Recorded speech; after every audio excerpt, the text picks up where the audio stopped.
안녕하세요. 판도라입니다. 판도라 격리실무 이번 시간에는요. 기사 하나 소개시켜 드리겠습니다. 기계설비 유지관리자 자격기준 확대 등 추진이라고 나와 있고요. 어, 기계설비 유지관리자 자격이 지금 이거를 이제 우리가 뭐라고 하지? 이거를 선임을 해야 됐었잖아요. 근데 그게 어려우니까 좀 사실 문제가 있었죠. 그래서 기계설비 유지관리자 선임으로 어려움을 겪었던 공동주택 등이 관련 법규 등 개정으로 고충을 다소 해소할 수 있을 것으로 보인다라고 아파트관리신문 서지영 기자님이 써주셨네요.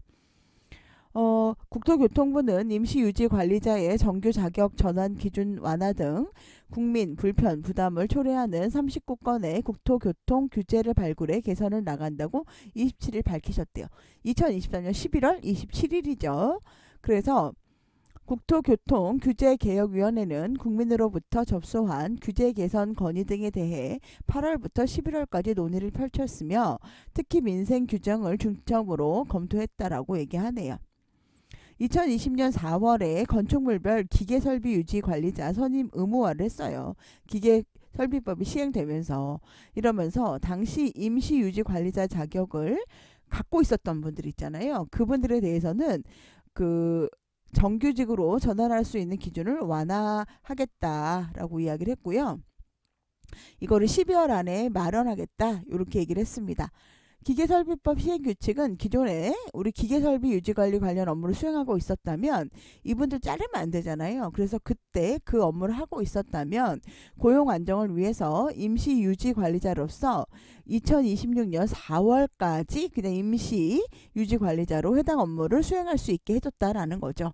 그런데 2026년 4월이 지나면 그분들이 국가 자격증을 딴다. 그건 너무 어렵잖아요. 국가기술 자격증을 딴다. 그러면 어렵기 때문에 그분들한테는 별도의 교육시험 제도를 도입하겠다라는 얘기입니다. 그래서 그렇게 되면 시험이 그래도 실제로 국가 자격증보다 쉬울 거 아니에요. 그래서 그분들을 자르고 만약에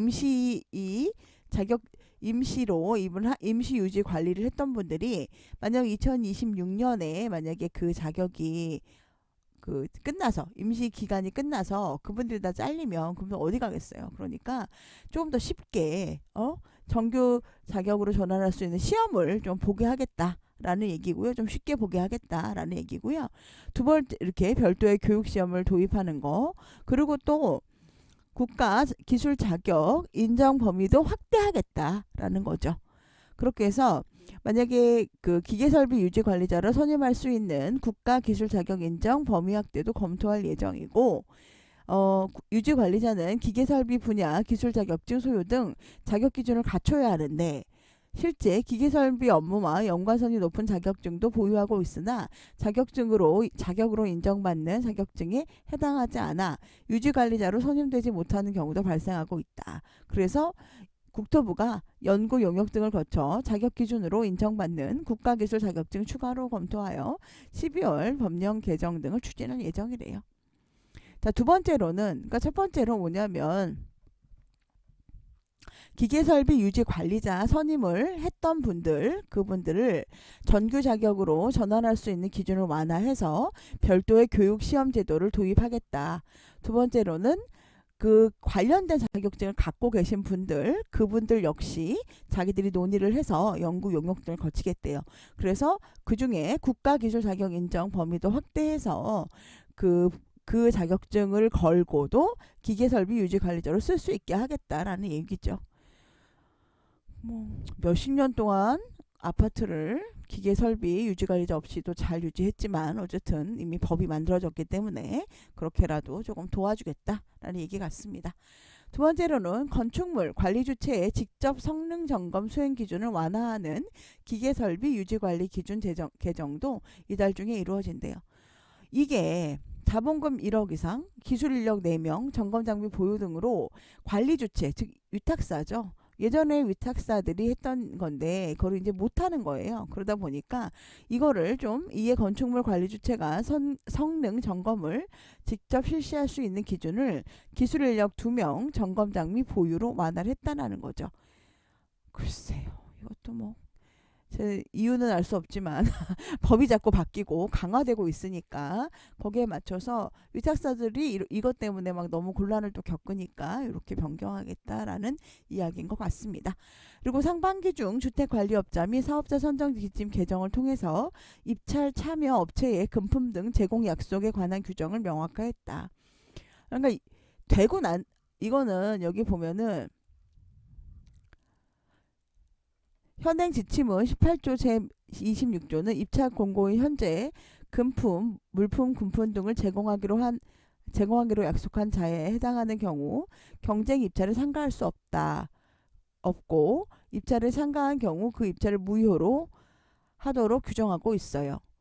그러다 보니까 이때 이 현재 안 하고 나중에 하는 거죠. 그래서 입찰 공고는 다음 날부터 입찰 공고 마감일까지 물품 등을 제공하기로 약속한 자에 해당하는 경우는 입찰을 무효로 해석하는 데 혼란이 있었답니다. 이에 입찰 공고 마감일까지 물품 등을 제공하기로 약속한 자에 해당하는 경우 그 입찰을 무효로 하도록 개선한다. 즉 무슨 얘기예요?